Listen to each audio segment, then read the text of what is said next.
It's the Ralph Nader Radio Hour. Stand up, you've been sitting way too long. Welcome to the Ralph Nader Radio Hour. My name is Steve Scrovan, along with my co-host David Feldman. Hello there, David. Hello, Steve. And we have the man of the hour, Ralph Nader. Hello, Ralph. Hello. Post-election discussion. As we record this program, it's the morning after the midterm elections. Many races have yet to be called, but what we do know is that the red wave that many predicted and some feared is less a tsunami and more a gentle lapping. The Republicans will likely take control of the House. The Senate is still up for grabs, especially since Georgia is heading for a runoff election. But it'll be a few days and maybe weeks before the entire picture comes into focus. Here to give us his analysis of what has happened and what may happen, we welcome back Dr. Drew Westen. Dr. Westen is a professor in the departments of psychology and psychiatry at Emory University and has written extensively about the role of emotion in deciding elections. We'll talk about what the Democrats did wrong in these midterms, and in some cases, what they did right, and what they need to do on December 6th to win that runoff election in Dr. Westen's home state of Georgia between Raphael Warnock and Herschel Walker. That's just the first half of the show. In the second half, we're going to talk about veterans. You know, the military-industrial complex loves war, but hates veterans. Congress appropriates a bottomless budget for nuclear submarines and defective fighter jets, but it balks at giving the VA adequate resources to take care of the physical, emotional, social, economic, or psychological needs of returning veterans. In the new book, Our Veterans, Steve Early and his co-authors explore the realities of life for returning veterans. We'll speak to him about the connections between veterans issues, labor issues, and the social safety net, and the damage done when millions of veterans are betrayed by institutions and individuals who claim to be on their side. It's a more insidious version of friendly fire. And as always, somewhere in the middle, we'll check in with our corporate crime reporter, Russell Mokhiber. But first, let's talk midterm elections. David? Drew Westen is a clinical, personality, and political psychologist and neuroscientist and professor in the departments of psychology and psychiatry at Emory University. Dr. Westen is the author of The Political Brain, The Role of Emotion in Deciding the Fate of the Nation. Welcome back to the Ralph Nader Radio Hour, Dr. Drew Westen. Thanks for having me back on. Welcome indeed, Drew. Well, this election must have had a lot of emotion to it because it's hard for some of us to figure out how a Republican Party that is opposed to workers in terms of minimum wage and other benefits, opposed to expanding the web of health insurance, opposed to family paid leave, paid sick leave, paid child care, opposed to extending the moratorium on rent during the pandemic. Its leaders called the pandemic just another little bit of flu and lost major weeks under Trump, costing hundreds of thousands of lives, according to credible studies. Calls climate disruption, which is showing itself in terms of very, very visible hurricanes, tornadoes, floods, droughts, wildfire, calling climate change a hoax. And one can go on and on. Tax cuts for the wealthy and the corporation, deregulation of health and safety protections. The rational analysis for voters would be that this is a Republican Party that's going to be landslided. Instead, they're even or a little ahead. We're recording this interview when the final results are not in for some of the races. So obviously, some wave of emotion has overtaken a huge segment of the American public. So how do you look at this from the viewpoint of your expertise and your many years of analyzing elections? Well, that's quite a mighty list you gave of reasons why someone should not vote Republican. And it's been around since the Reagan Revolution. Yeah, it's in some ways, I mean, Trump just amplified it and added fascism. At least Ronald Reagan would have graciously stepped down if he didn't get reelected. So, but that list has been there for 40 years. And the person who wrote about it, I think the most persuasively was probably Karl Marx in his discussions of what he called false consciousness of the ability of people who are being exploited by the system to take on the ideologies of the people who are exploiting them. Yeah, and of course, it gets deeper than that. I mean, the issues I mentioned are supported by the Democratic Party with all its warts. So there is a contrast on all of these issues. And the Republican leadership to reelect senators, Rick Scott from Florida, he put out a report, and a lot of Republicans supported it around the country, establishing a sunset provision for safety laws, for Social Security, for Medicare. I mean, that should have been, or would have been, that would have been political suicide years ago. Just Social Security and Medicare would have been political suicide. Never mind all these other issues. So we got the Republicans opposing all this, the Democrats supporting all this, and the Democrats can't landslide the Republicans. But you know what's remarkable, Ralph, in what you just described about Medicare and Social Security in particular? FDR was really smart in putting together the mechanisms for funding those programs. I just came across, you probably knew this already, but I just came across a quote from him from a memo in which it was cited. It was never published. I don't believe either the memo or his words were, where he basically said, you know what? I'm going to fund this through money that is taken out of people's wages every week, so that this is what it is. It is social insurance. You pay a premium, and at the end, no one has the moral or political or any other kind of right to take that away from you. And I mean, what a brilliant way of foreseeing who the Republican Party was going to be for time immemorial. And the really remarkable thing is that in Florida, that somehow we could lose Florida by the just massive numbers when there are so many older people in Florida who rely on Medicare and Social Security. Democrats should have been blanketing the airwaves with nothing but that. I mean, because in Florida, it's just, you don't want to scare people for the sake of scaring them, which is what the Republicans do all the time. You know, oh, look out for the brown people, parentheses, crime. I mean, immigration. Look out for the black people, parentheses, that one's crime.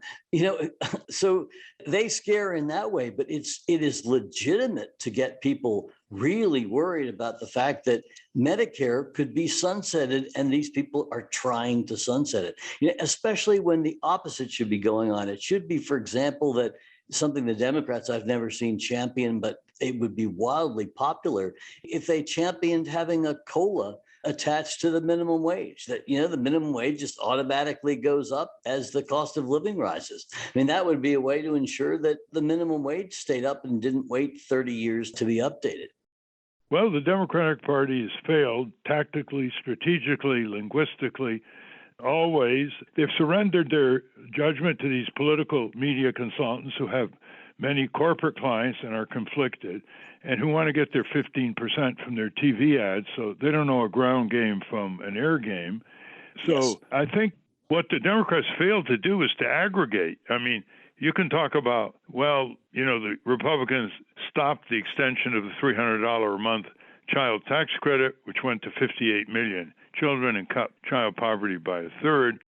But they didn't aggregate the assault on children in like 15 different ways by the GOP, starting with inadequate support for neonatal care, all the opposition to paid medical leave, paid sick leave rather, and minimum wage, and expanding the health insurance embrace for kids, junk food in school lunch programs, repealing pesticides that particularly endanger small children. I mean, the record of assailing the health, safety, and economic well-being of all children by the Republicans should have finished them off right on that score there. The same with the assault on women's rights, not just reproductive rights.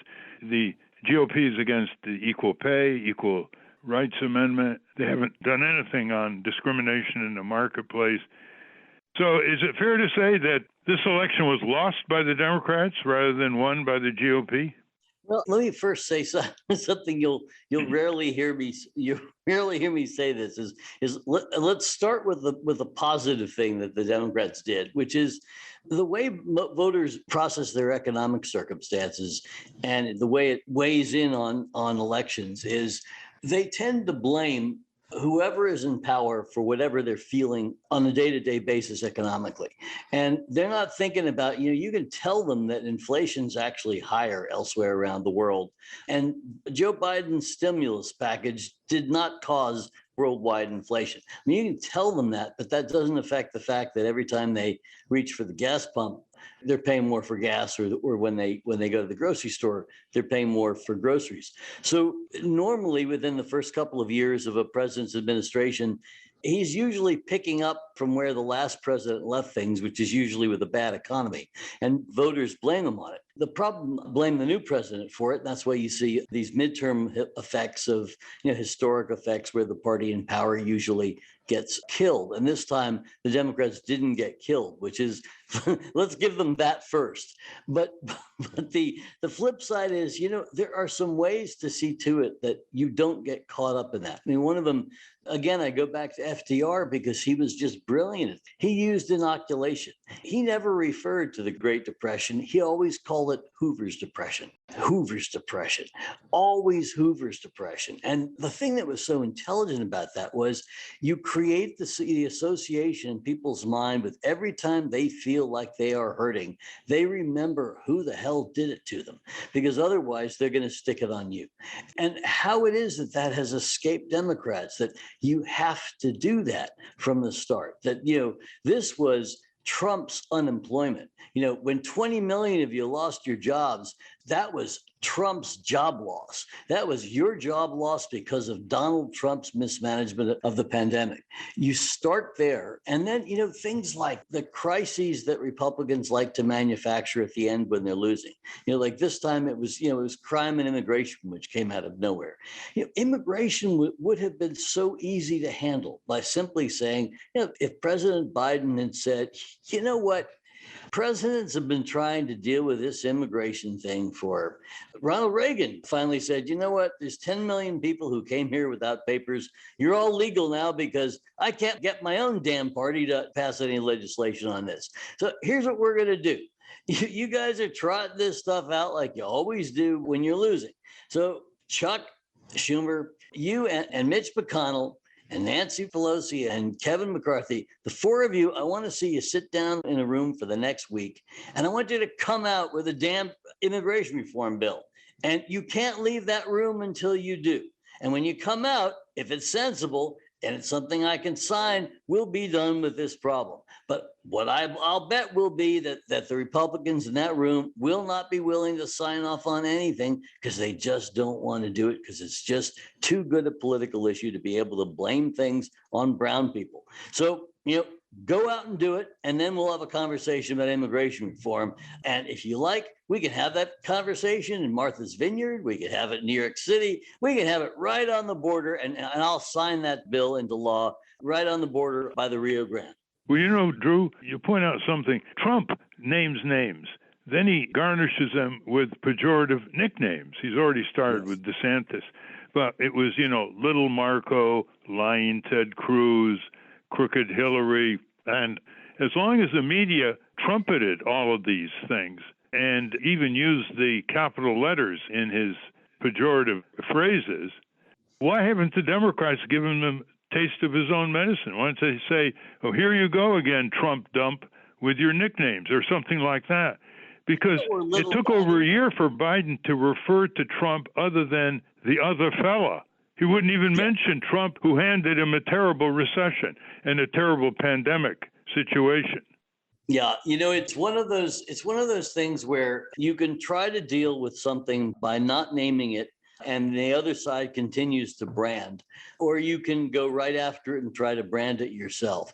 I mean, I think, frankly, President Biden has done a hell of a lot of stuff in his first 2 years of office that when historians look back at it, the fact that he's done this despite people like Joe Manchin and Kyrsten Sinema who've been, who take corporate money and then do corporate bidding, it's actually a pretty impressive list of things that he's pulled off. I mean, we've been trying to get an infrastructure bill through Congress for a couple of decades now, and he's finally the first one who was able to do it. So, he's pulled off a lot of that stuff.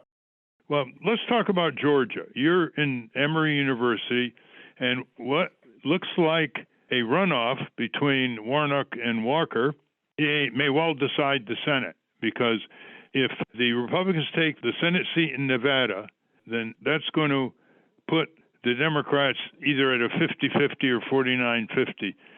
So what does this runoff situation look like without Kemp on the ballot to help Walker? Well, it's certainly good news that Kemp's not there, because there were a lot of suburban independent and suburban Republicans. I haven't seen the data yet, but they had to be to produce this outcome, who defected from the Republican Party the way they did for Biden in 2020. And we certainly will be, I don't know when this will air, but we'll certainly be in a lot better shape if the Democrats pick up Nevada, because then there really won't be much reason for Republicans to hold their nose and vote for one of the absolute stupidest. It's pretty impressive to get that title, one of the absolute stupidest people ever to run for the United States Senate. So I think it would make a lot of difference if the Democrats already had 50 and this was just icing on the cake. I don't see much reason for the Republicans to show up at that point. So, that's one where we can cross our fingers. And it would also, frankly, it would mean that we could lose either Manchin or Sinema and still pass legislation and exempt it from the filibuster. So it would make a lot of difference if we can just hang on in Nevada, which I think we ought to be able to. What's your take on political media consultants? You've had to observe them over the years. They seem to have imprisoned the Democratic Party, and they're conflicted in all kinds of ways. They have corporate clients, and they don't know a ground game. I mean, the unions did a real good ground game, Unite, the hospital workers union, and the culinary workers. They actually connected with people door to door on the issues and discussed it with them.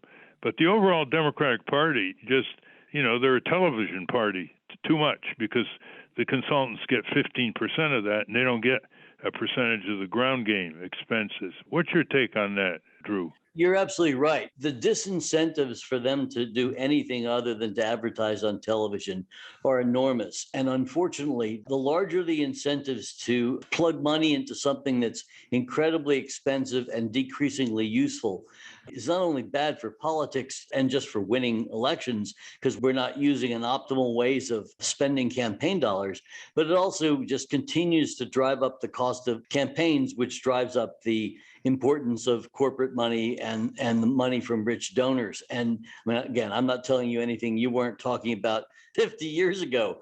But if you look at the roots of the problems in our system at this point, they are just about everything is so rooted in these corporate contributions, which 85% of Americans, when I did work on this, 85% of Americans consider campaign contributions from corporations and the rich to be legalized bribery. That's the term that most resonates with ordinary Americans. They get what's going on. I mean, you look at, my God, if we hadn't had corporate contributions from oil companies and their lobbyists taking over Congress, we would have dealt with the move to clean energy and avoiding what we're seeing in terms of the extreme weather caused by climate change decades ago, just like we would have protected so many millions of people from dying from heart disease and lung disease from cigarettes. But they do have just an incredible hold. That we have a pollster and consultant industrial complex on the Democratic side that in some ways I think is actually much more dysfunctional than on the Republican side, because on the Republican side, at least they use whether or not people win and lose as a criterion for using them again.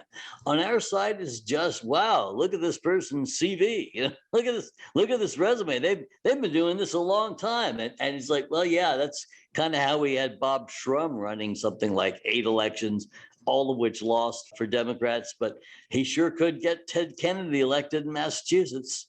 Let's touch the third rail of politics. All politicians flatter the voters. We're talking with Drew Westen, professor at Emory University. All politicians, with very few exceptions, flatter the voters. When do we say it's the voters' responsibility that they have exerted a wave of masochistic voting against their own interest, a large number of them at least? Somehow, I don't think that's going to be on a bumper sticker anytime soon.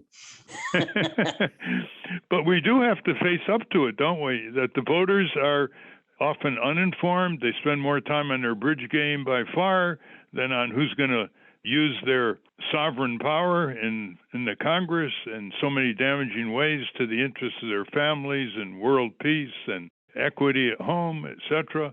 As long as we don't pay attention to the voters and to civic education in the schools and to an honest media that is not soundbite or censorious, people like Trump will manipulate enough voters to win. No, that's What do right. you say? And part of what we need, I think, is a lot more political leaders like Sherrod Brown, who has won in a red state, Ohio, over and over and over again now as senator. I think he's in his third term. And he wins because he practices radical genuineness in the way he speaks to Ohioans.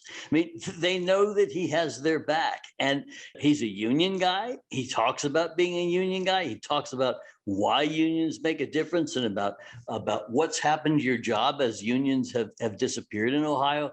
He speaks straight to people, and he wins speaking straight to people as a, the word populist is often used as a pejorative, but, whenever you see right-wing populism, you see left-wing populism. And he's a populist in a good sense. That is, he points at just obscene inequality that we now have, that as GDP has gone up by 250% in the last 40 years, executive compensation has gone up over 450%, and the compensation of ordinary working people has gone up about less than 150%. He talks about that stuff in really real ways to people.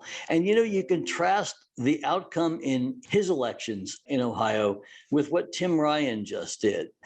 Ryan did some really great things in being genuine most of the time and in speaking in those similar kind of populist ways. What I meant to say before was, what right-wing populism adds to that kind of left-wing populism, where left-wing populism calls it like it is, basically says, hey, you're getting screwed by these rich people and these big corporations, and there's more of us than there are of them. We're going to rein those, I'll clean up my language, we're going to rein those people in. What right-wing populism basically says is, oh, look at my wand and not at my hand. Oh, there's not just those people up there who are bad, but there's these little people who are smaller and darker than you are, who are taking your jobs, like in California in 100-degree weather, picking the fruit that you always wanted to pick. They go after them. But what I was going to say about the Ryan campaign, Tim Ryan just lost a fairly close election in Ohio to this Vance guy who is almost as bad as Herschel Walker in Georgia. Doesn't have the same failings, but has his own Silicon Valley versions of them. But Ryan ran what was in many ways an impressive campaign. He spoke to working class voters about working class issues, but he was ill-advised by somebody to take pot shots at his relationship to Pelosi and Biden. And, you don't win by saying I'm almost as Republican as the Republican, because people who are Republicans will say, you know what, I'm going to vote for the Republican then. And frankly, if someone said, hey, look, I'm almost as good a Democrat as the Democrat is running, I'm a Democrat, I'll vote for the Democrat.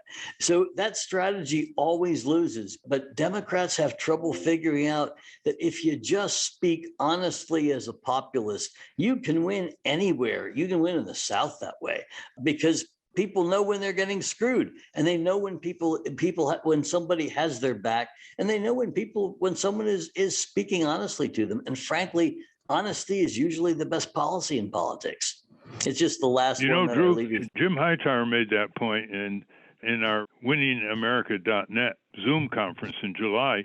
He won 2 races against agribusiness in Texas as agricultural commissioner. He made the point is, if you just focus on the corporate predation, corporate ripoffs, he had more easy vernacular, you'll get left-right voters because they all bleed the same color. They're all getting ripped off by the credit card companies or the health insurance companies or the oil companies or the drug companies. He made that point, and listeners, you can see that and more. Just go to winningamerica.net. Well, we're running out of time, but I want to give Steve and Dave an opportunity to converse with you. Go ahead, Steve. Yeah, Dr. Westen, you examined, I assume, the national electoral landscape for these midterms. Who do you think among the Democrats ran the most effective campaign, and why? Oh, that's a really good question. Wow. I'm sort of going down the list in my head of this year. I think one of the people who ran the best campaigns was Gretchen Whitmer, Democratic governor of Michigan. I think she ran it in the same way that she ran her last campaign, which was she comes across as a really straight shooter, as someone who says what she believes. You know what she does that makes her, I think, is going to make her probably our first female president. And if she's not, someone like very much like her is going to be, is that what people want in their leaders are two qualities that my colleague at Emory, the primatologist Franz de Waal, describes as surprisingly are the two main characteristics of alpha males in every mammalian species and certainly in primates. And that one of them we expect, which is strength. You know, you sort of think of alpha males as, thumping their chest and being able to beat people up and stuff. But strength is one. But interestingly, the other one is warmth. Is that what alpha males are also really good at doing is they're good at putting together coalitions.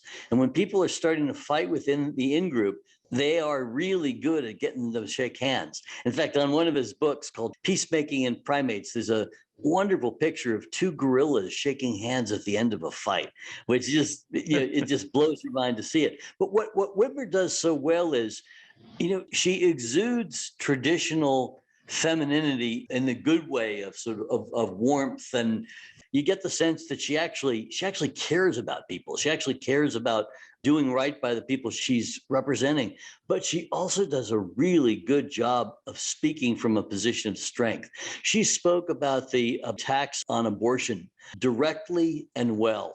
She spoke about the attacks on democracy directly and well. And in both of those cases, she did it in a way that brought it home very close to the ordinary person, very close to this is what it feels like not to be able to have the freedom to decide whether and when and who you're going to have a kid with. She just does that beautifully. And we heard that there was supposed to be a red wave against her. She beat the crap out of her opponent. And so did her Secretary of State, who was running under her, who took the same kind of approach. I think she's a model for how Democrats should run.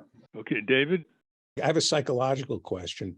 The GOP has weaponized a psychological process known as projection, where they project their own venality onto the Democrats. The GOP accuses Democrats of being election deniers, of being violent, of being racist, of being rich elitists. How can Democrats combat this projection? It's a really good question. And, I think the first thing that you have to do is that you have to call it what it is. And then you have to go right back at them and flip it back around. I'm trying to think of a good example. Is there an example you have in mind of where they projected in this election? Yes, they've accused the Democrats. Stop the steal. Yes. Yeah, with Stop the Steal, the part of the problem that we have is we did not from the start brand that for what it was. And I mean, January 6th was January 6th was just, the middle of a process of what they were trying to put in place. The fact that we didn't from the start brand that as an attempt to steal the election, shame the crap out of these Republicans like Carrie Lake, who would say, when somebody says, no, I'll see what the election results are, and then I'll decide if they were fair. You come right in at them and you say, I think we went to different kindergartens, or maybe you missed kindergarten. When I was in kindergarten, we learned about sportsmanship. The other side wins, and what do? You don't say, no, you didn't. The referee was unfair.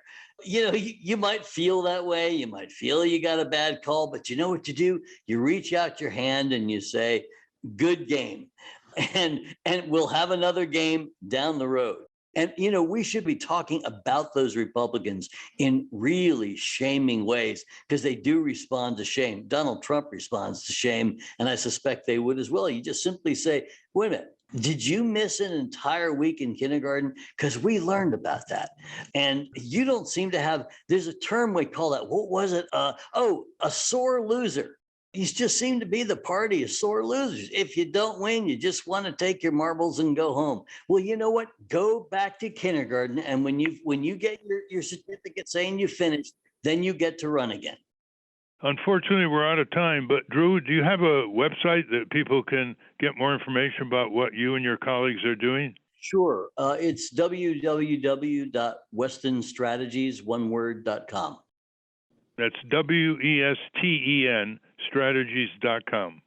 Oh, thank you for putting that in there, because you got to hold your finger back from trying to turn it into Western strategies. It always wants to put the R in. Thank you. On that note, thank you very much. Thank you for all your work on political phenomena from all angles of the social sciences over the years and the many students you've taught. Thank you, Drew. And Ralph, thank you for all of us you've taught all these years. Well, you're very welcome. Onward now. We've been speaking with Drew Westen. We will link to his work at ralphnaderradiohour.com. Up next, we take a closer look at how we treat our veterans. But first, let's check in with our corporate crime reporter, Russell Mokhiber. From the National Press Building in Washington, D.C., this is your Corporate Crime Reporter Morning Minute for Friday, November 11, 2022. I'm Russell Mokhiber. This year's United Nations Climate Summit is brought to you by Coca-Cola. Soft drink giant Coca-Cola sponsorship of the flagship UN climate conference known as COP27 sparked an online backlash and highlighted broader concerns about corporate lobbying and influence. That's according to a report from Reuters.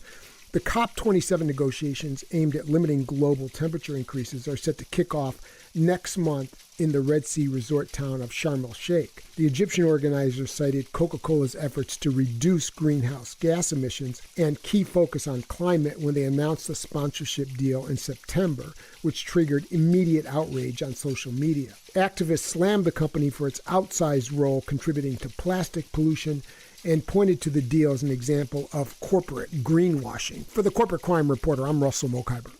Thank you, Russell. Welcome back to the Ralph Nader Radio Hour. I'm Steve Scrovan, along with David Feldman and Ralph. Now we're going to talk about the disconnect between patriotic celebrations of veterans and how returning soldiers are actually treated. David? Steve Early is a lawyer, organizer, union representative, and labor journalist.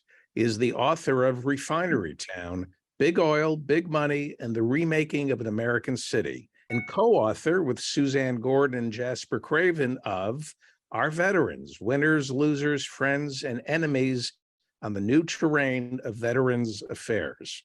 Welcome back to the Ralph Nader Radio Hour, Steve Early. Thanks for having me. Yeah, welcome back, Steve. Some years ago, a few decades ago, we put out a book called Discarded Army on Vietnam War vets, which you mentioned in the book, by Paul Starr, who now teaches at Princeton. And whenever there's a book written on veterans, I always ask, what's the broader context? The broader context is the war machine, the military-industrial complex, empire, that in effect takes advantage of lower-income youths in our country who want to make some money, get a little training, so they can go to college, like community college, and sends them abroad to die or kill in criminal wars of aggression. They're not declared wars. They are wars that violate our Constitution, international law, and often federal statutes. Now, I know it's hard when you're focusing on the Veterans Administration, the mistreatment of veterans by the larger society, how hard it is for them to get a job, the homelessness, to start, with a broader context. But that doesn't mean, given all that you've read over the years, we can't have that as a discussion starter. Now, I'm a member of Veterans for Peace, which I think is one of the better veterans organizations at the small level. You have quite a bit of criticism on the American Legion and Veterans of Foreign Wars and others in the book over time. But Veterans for Peace, members hailing from World War II, Korean War, Vietnam War, and all the wars since, a lot of them do not like to be greeted by civilians in our country with the sentence, "Thank you for your service." Can you explain that to our audience? Well, I think that "thank you for your service" mantra is often offensive or off-putting, particularly to post 9/11 veterans, because military service, for better or worse, depending on how you view it, is no longer a universal obligation. The draft's been abolished for 50 years, and we have a so-called all-volunteer force, which you just noted is drawn disproportionately from poor and working class communities throughout the country. So you have 1% of the population providing the man and the woman power for our forever wars. And I think there's a lot of disillusionment among younger veterans. We interviewed many of them for our book about their experiences in Iraq and Afghanistan. $8 trillion blown on two disastrous military adventures. And, people came back, many of them not feeling so great about what they had been part of. So that's very much part of the story we tell in the book. Though what we think is unique about the book is looking at military service as a job, not necessarily, wrapped in the flag and patriotism and desire to serve some higher cause. But as you noted earlier, a lot of young people need stable employment. They need health insurance coverage. They need access to job training. And sadly, in our society, the best and quickest way to get that with the best funding is by enlisting in the military. Well, you go through some history, and I think our listeners need to know that this has been a recurring theme in American history. The vets are given a lot of huzzas as they go off to war, World War I, for example. And when they come back, well, that's a different story. But after World War I, a number of years passed, and veterans weren't getting their promised bonus by the federal government. So they started a bonus army and walked from the Midwest, sometimes further, all the way to Washington, and they encamped there. Why don't you describe what happened and by who? We describe it in the book. It was quite a famous moment in military history. You had 30, 40, 50,000 very unhappy veterans of World War I, been promised bonuses. It was in the onset of the Depression in the early 1930s. People were unemployed. They were desperate. They needed their bonus money now, not 10 or 15 years later. So they marched on Washington, set up an encampment, put a great deal of pressure on the Hoover administration, Republicans, to pay the bonuses immediately. They were, for the most part, disavowed by the old line veterans organizations, the Veterans of Foreign Wars, American Legion. They were heavily red-baited. Hoover refused to meet with them, and he sicked the U.S. military on them, destroyed their encampment, killed a number of the protesters, drove them out of the city. Ultimately, the bonuses were won ahead of schedule. Policy changed for the better under the Roosevelt administration. But I think this was, as you point out, part of a reoccurring pattern where younger veterans come back, they feel mistreated, they feel forgotten, abused, abandoned, and they have to organize and form new organizations because the old line ones are not speaking up for their generation of veterans. Of course, even worse situations when African American veterans came back from World War II, for example. They were confronted by the Southern police. I mean, all kinds of terrible things happened to them when they're just trying to stand up modestly for equal rights. Can you describe some of that? There was an enormous amount of discrimination, post-war discrimination against African Americans who had served in greater numbers than ever before in the military during World War II. But I think one improvement in that post-war situation, the powers that be learned a little bit about the discontent among veterans in the 1920s. They didn't want to see a repeat of that in the late 1940s. So you had passage by Congress before the war even ended, in 1944, the Servicemen's Readjustment Act, the GI Bill.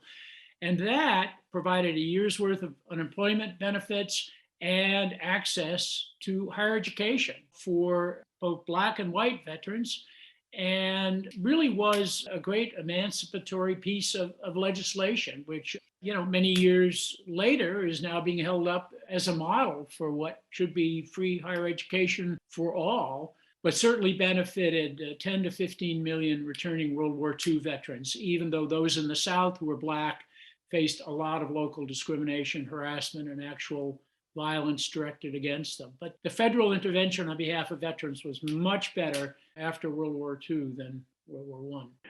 Steve, one thing that's really good about this book, which is called Our Veterans, Winners, Losers, Friends, and Enemies on the New Terrain of Veterans Affairs by Suzanne Gordon, Steve Early, and Jasper Craven, was the way you debunk all the malicious slanders about the Veterans Administration. And for a long time, that was basically the principal health care for veterans. Then the privatizers, the corporatizers started coming in over the last 20 years. And under Trump and Bush, they started passing laws that allowed veterans to go to private treatment under certain conditions. And pretty soon, what started out as sort of an emergency alternative has become a takeover drive. So in your book on page 232, where you quote Philip Longman in his book, 2016 book, Best Care Anywhere, Why VA Healthcare Would Work Better for Everyone. He proposed going the other way, a public option for health care to a wider range of veterans as well as non-veterans in communities where health care choices are currently limited. I'm quoting him. And he then adds, quote, and listen carefully, listeners, to this, because it's not what you're hearing on the mass media.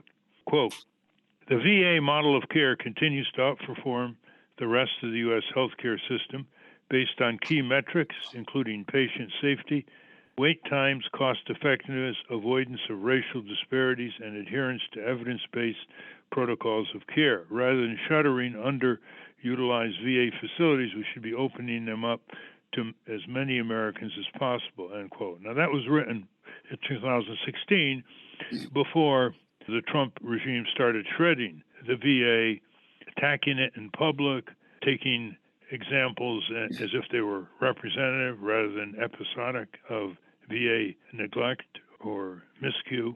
And it's really remarkably continuing under the Biden administration.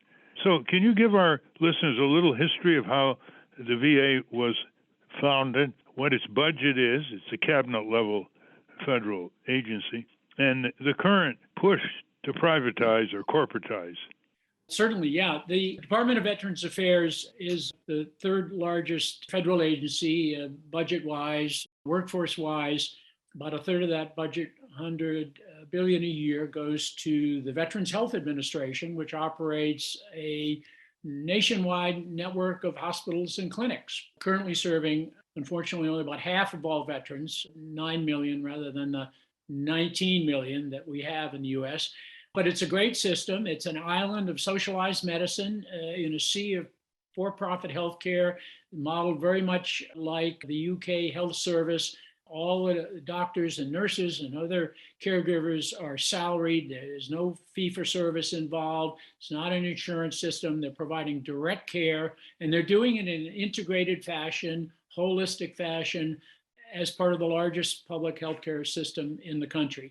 It's not a model that people on the right, people in corporate healthcare like, and so they've devoted a lot of resources to what you just mentioned, a push for incremental privatization that began actually under President Obama, accelerated under Trump, and tragically is being continued under President Biden. So we're at the point now where about a third of the VHA's annual direct care budget is being diverted to reimbursement of private hospitals, private medical practices, all kinds of for-profit healthcare industrial complex entities that are seeking ever bigger market share in the veterans healthcare field. And veterans have always been able to go outside the VA based on medical necessity, but this is just a dismantling of one of our best single-payer healthcare system models. It's been a bipartisan effort, a lot of resistance to it by the VA unions and their allies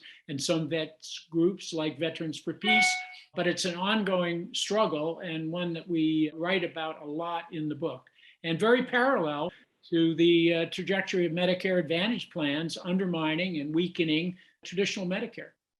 Yeah, I was just going to add, you have a nice section on Medicare, we call it Medicare Disadvantage, with narrow networks and a lot of pre-authorization obstacles on the backs of doctors before they can treat their patients, a higher level of denial of claims than traditional Medicare, but they're flooding as we speak. The media, the Postal Service, with propaganda luring people who are considering enrolling in Medicare. The Medicare period ends in early December. So it's just a flood of propaganda that is unrebutted. The press is hardly reporting it. The Department of Health and Human Services is in on the gradual takeover. They have aided and abetted it. And the big insurance companies got their hooks into both Democrats and Republicans on Capitol Hill. And it is now almost 50% of all Medicare elderly beneficiaries have been deceptively lured in to Medicare disadvantage, which is not good when you really get sick. That's when the insurance is the most important. So they're doing the same to the VA. Why wasn't this an election issue? Well, I think a few candidates, did raise it. Sadly, a lot of Democrats have bought into the idea that veterans should have choice. They don't use the P word. They don't describe it as privatization. They don't mention outsourcing, but that's what it is. And it's on track to consume very shortly 50% of the VA's direct care budget, which means that President Biden, who promised 2 years ago in running for office that he wasn't going to defund, dismantle, or privatize the VA, has not lived up to those promises, because you can't continue to operate a system with 300,000 employees and a $100 billion budget by cannibalizing that budget to send people unnecessarily outside for care that's more costly, that they have to wait longer for, and is provided by people who are often less experienced in treating veterans. One of the great things about the VA is a third of the workforce, the VA caregiving workforce, is veterans themselves. So you have this unique culture of solidarity and empathy, connection between patients and providers. You don't find that at Kaiser or Sutter or United Health or any of the other big for-profit or nonprofit healthcare chains. So this is a real national treasure that needs to be defended. We need more Democrats. Nancy Pelosi, to her credit, has been one. Bernie Sanders, of course, to stick up for this system, because otherwise it's not going to be there for the veterans who need it. Well, they're not only eroding morale of the staff at the VA, they're complicating healthcare. The information technology system at the VA was way ahead of anything else years ago in terms of record keeping, et cetera, and developing patterns that they describe for their further policy in health treatment and care. And then they're like spread with, what the doctor in this other town, is that doctor skilled? How did he treat the veteran? Why is the veteran coming back for help here? And we don't know about how he was treated and what drugs he was given, et cetera. It is a nightmare for these people. This is the constant corporatization of the public dialogue and public campaigns. And I'm glad you pointed it out, but we need to go up the ladder at the Democratic Party right to the Biden administration. Now, he appointed a former assistant to President Obama in the White House, Mr. McDonough, as the VA commissioner, and he has now listed some VA facilities that are going to be closed, and he seems to be continuing the corporatization shift. They have a euphemism for that, right? Community something? Why don't you describe that, what's going on under Biden? Yeah, they call the outsourcing network, the doctors, the hospitals they refer veterans to, the community care network, as if veterans hospitals, our public healthcare system, is not part of the community. Of course it is. It's a euphemism. They should call it the corporate care network. But just like they don't use the P word because they know privatization is unpopular, they don't want to call something by an actual descriptive label. McDonough, where's the administrative state when we need it? The Republicans are always complaining about federal agencies expanding and exceeding their rulemaking authority. Well, when they take over a cabinet agency, they're pretty quick to reverse whatever rules they didn't like the previous administration enacted. And McDonough, the VA secretary, for 2 years now, could have revised the standards governing outside patient referrals to shut down on this huge, costly and destructive drain on VA resources. He hasn't done that. He describes privatization, partial privatization of his agency, as healthy competition between the VA's own superior direct care for veterans and the healthcare industry competing for veteran patients. It's not sustainable, as he himself has noted. And hopefully in the 2 years that they still have, they will shut down on this. But the threat, as you mentioned, is going to be facility closings. And earlier this year, the American Federation of Government Employees, National Nurses United, a union you know well, and other VA unions rallied veterans their organizations, their patients, their families, and they blocked a major Biden administration VA facility closing plan that was nationwide in scope. But they haven't given up on pieces of that plan. And the Save Our VA campaign has to remain at high alert because this is an administration that cannot be trusted to do the right thing with veterans health care. I like the way you develop the connections between really sensitive veterans groups and labor unions and VA staff. This book is very clearly written, listeners. It even has what most books don't have at the beginning. It has a list of abbreviations that are used and spells them out. Tell us about bad paper discharges and what is the consequence for those veterans. Well, one of the strengths of the VA system is that unlike our state workers' comp programs, when people have a job-related injury or illness, service-related condition, and they can qualify for partial or full disability benefits at the VA, and they can get into the VA healthcare system to get their healthcare, you're much better off than many civilian workers when they get hurt on the job, because even if they, after a big fight with their employer, its insurer, they get some workers' comp benefits, they lose their job. If they're sufficiently disabled, they lose their regular health care coverage. The one flaw in the VA system, and it really is a product of the employer, the Department of Defense, a lot of people are flushed out of the military for performance issues. They encounter sexual harassment, they're injured, they're exposed to toxic burn pits, they come back, they get sick, they're not able to do their job, they get suicidal, they're no longer a good soldier. Well, if they get kicked out of the military, it's called an other than honorable discharge. I won't get into the weeds of all the ramifications of that. The big downside of being discharged, getting so-called bad paper, is that you're denied, depending on your status, access to either GI Bill benefits or VA healthcare. So, those are the two big promises that are made to people by recruiters. If you serve in the military, you'll get out, get GI Bill benefits, go to college, you won't end up in debt. And if you need it, you'll have VA healthcare. So there's hundreds of thousands of people who, in many cases, were good soldiers, but because of a traumatic brain injury, because of PTSD, started drinking, they acted up, they got into fights, the kind of things that would get you fired from any job, but shouldn't disqualify you from promised long-term health care, particularly when you have a serious service-related condition that's not going to be well treated in the private sector. And you may end up, as a result of your bad paper discharge, not being able to get a decent civilian job with good pay and decent health coverage. So it's an issue that some veterans groups have worked on. It's something that Secretary Medina should be doing more to address through his rulemaking authority.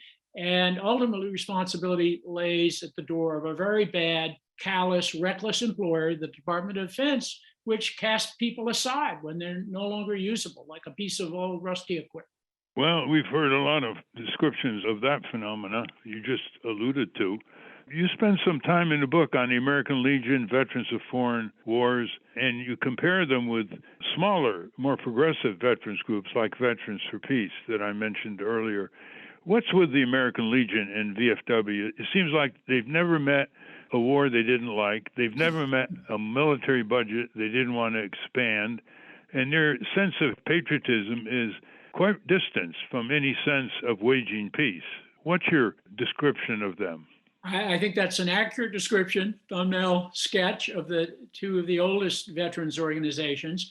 To their credit, and we try to be fair about their multiple roles in the book, they do function like organizations of injured workers have in a lot of high hazard industries, like the coal industry, with the Black Lung Associations. One function of these traditional veterans organizations and their veteran service officers is to help people with their individual disability claims, deal with the claims processing bureaucracy of the VA and help people access GI Bill benefits. So that part of their function is very much like a good community-based union, helping members access individual services they're entitled to. As you noted, their policy advocacy on foreign and military policy issues has for many decades not been progressive, quite conservative, quite hawkish. And, for a different perspective on those issues, you have to look to some of the younger veterans organizations, certainly Veterans for Peace, which have been around for 40 years, got 3,000 or 4,000 very feisty active members, anti-imperialist, anti-militarist. But other newer veterans groups like Common Defense, About Face, have more post 9/11 veterans. And Common Defense in particular has done some great partnering with labor unions like my union, the Communication Workers of America, identifying union members who are vets, doing special trainings for them, developing their leadership capacity. There's 1 million trade unionists who served in the military, and they're often not tapped by the unions they now belong to for organizing purposes, for political action purposes, for leadership development purposes. Well, Veterans for Peace, based in St. Louis, invites your participation. You don't have to be a veteran to be a member and to contribute to their nonprofit efforts of waging peace. They have chapters, as Steve pointed out, all over the country, but they need an infusion of more civic engagement. So look them up, Veterans for Peace. The only people who could really reach the conscience of the American public are the veterans, and they're really told to shut up in so many ways when they come home. There are a few who speak out, a few who write great books, but the mass media doesn't want to really hear about it. It's one of the tragic underbellies of empire.